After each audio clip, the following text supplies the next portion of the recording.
1. Kelahiran Nabi Muhammad. Nabi Muhammad lahir di Makkah hari Senin, 12 Rabiul Awal pada tahun 571 kalender Romawi, 1450 tahun yang lalu.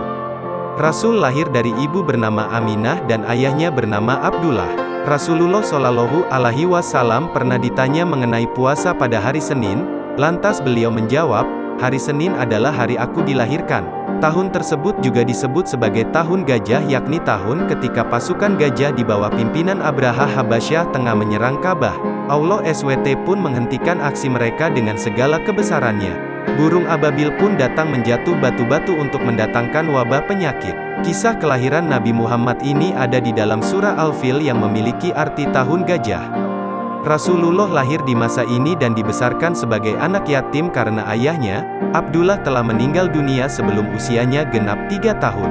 Semasa kecilnya, akhirnya dibesarkan oleh kakeknya, Abdul Muthalib. Pada saat Nabi lahir, seorang ibu bernama Halimah Sa'diyah dengan ikhlas mau menyusui Muhammad meski ASI-nya sulit keluar. Namun karena keikhlasan Halimah pun diberi balasan oleh Allah SWT, karena setelah itu air ASI-nya keluar dengan deras. 2. Masa kecil Nabi Muhammad. Nabi Muhammad dilahirkan dalam keadaan yatim di rumah Abu Talib. Semasa kecilnya, Rasulullah tumbuh dan menjalani kehidupannya seperti pada anak pada umumnya. Adanya tradisi Quraisy pada zaman dahulu, pada hari ke-18 membuat ibunya harus menyembunyikannya di pedalaman. Tradisi Quraisy tersebut membuat Nabi Muhammad tidak bisa merasakan kasih sayang ibunya sampai berumur 8-10 tahun. Hal ini justru membuatnya berada di bawah asuhan Halimah binti Sa'diyah selama 3 tahun. Rasulullah menjadi anak yang tanggap, bersikap baik dan cerdas pada masanya. 3. Masa remaja Nabi Muhammad. Pada masa remasa, Nabi Muhammad terjaga dari perbuatan merugikan kawan sekitarnya. Sampai suatu ketika, Nabi pun bercerita ketika 2 kali duduk saat mendengarkan pesta perkawinan di zaman jahiliyah. Allah justru menutup telinganya sampai tertidur dan terbangun esoknya. Setelah itu, aku tidak pernah lagi berniat mengikuti perbuatan buruk. Hari Tabrani, Muhammad yang menginjak usia 20 tahun di Mekah yang bertepatan peristiwa Harbul Fijar antara kabilah Quraisy melawan Qais dan Ailan. 4. Nabi Muhammad menjelang dewasa. Menjelang usia Nabi Muhammad yang dewasa, membuatnya semakin menekuni dunia bisnis. Nabi pun berdagang dengan kawan terbaiknya yakni Sa'ib bin Abi Sa'ib. Barulah pada saat berusia 25 tahun, Rasulullah menjalin kerjasama bisnis bersama wanita kaya raya yakni Siti Hadijah. Perkenalan Muhammad dengan Hadijah memang berawal dari dunia perniagaan. Perempuan ini biasa membiayai kafilah perdagangan Mekah ke Suriah untuk nanti membagi keuntungan bersama mitranya. Hal ini menjadi alasan bagi mereka berdua dalam melakukan perjalanan dagang tersebut. 5. Pernikahan Nabi Muhammad dan Hadijah. Banyaknya kegiatan perdagangan yang melibatkan mereka berdua, membuat Hadijah merasa kian tertarik. Perempuan ini akhirnya mengutus seorang sahabatnya, Nafisah binti Umayyah untuk menyampaikan keinginannya, yakni melamar Muhammad. Muhammad SAW pun menyampaikan kabar gembira ini kepada paman-pamannya. Salah satunya yakni, Hamzah bin Abdul Muthalib lantas mendatangi rumah Huwailid bin Asad dengan Muhammad untuk melamar Hadijah. Maka menikahlah mereka berdua ketika Nabi berusia 25 tahun. 6. Nabi Muhammad mendapatkan wahyu pertama. Sebelum menjadi Rasul, Nabi Muhammad sudah mendapatkan beberapa karunia istimewa dari Allah seperti wajahnya terlihat bersinar dan bersih. Hal ini nyatanya menjadi pertanda kebesaran Allah yang menandakan akan datangnya Nabi terakhir dengan kedudukan tertinggi sampai akhir zaman. Nabi Muhammad mendapatkan sebuah mimpi ketika malaikat Jibril menghampirinya. Rasul pun sedang menyendiri di dalam Gua Hira, tepatnya di samping Jabal Nur. Turunlah wahyu pertama yang ia bawakan dari Allah yakni surah Al-Alaq 1-4. 7. Dakwah pertama Nabi Muhammad.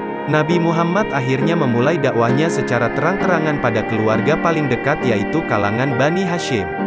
Hanya Ali bin Abu Talib yang mau menerima dan memutuskan untuk beriman kepada Allah. Sementara Abu Talib ikut melindungi Rasul saat berdakwah. Dakwah secara terang-terangan ini selalu mendapatkan pertentangan oleh kaum Quraisy. Bahkan beberapa orang menuduh Nabi Muhammad gila dan melemparkan kotoran ke tubuh Nabi. Abu Jahal dan Abu Lahab sebagai pamannya bahkan juga ikut menentang Rasul selama berdakwah. 8. Pertentangan dari kaum kafir Quraisy, bersama dengan kaum kafir Quraisy lainnya, Abu Jahal dan Abu Lahab menentang dakwah Rasulullah. Keduanya bahkan sempat mengintimidasi pengikutnya agar meninggalkan Nabi. Mereka khawatir jika ajaran dari Muhammad hanya bisa merusak agama nenek moyang yakni menyembah berhala. Banyak dari kaum Quraisy yang mencoba segala cara untuk membunuh Nabi Muhammad.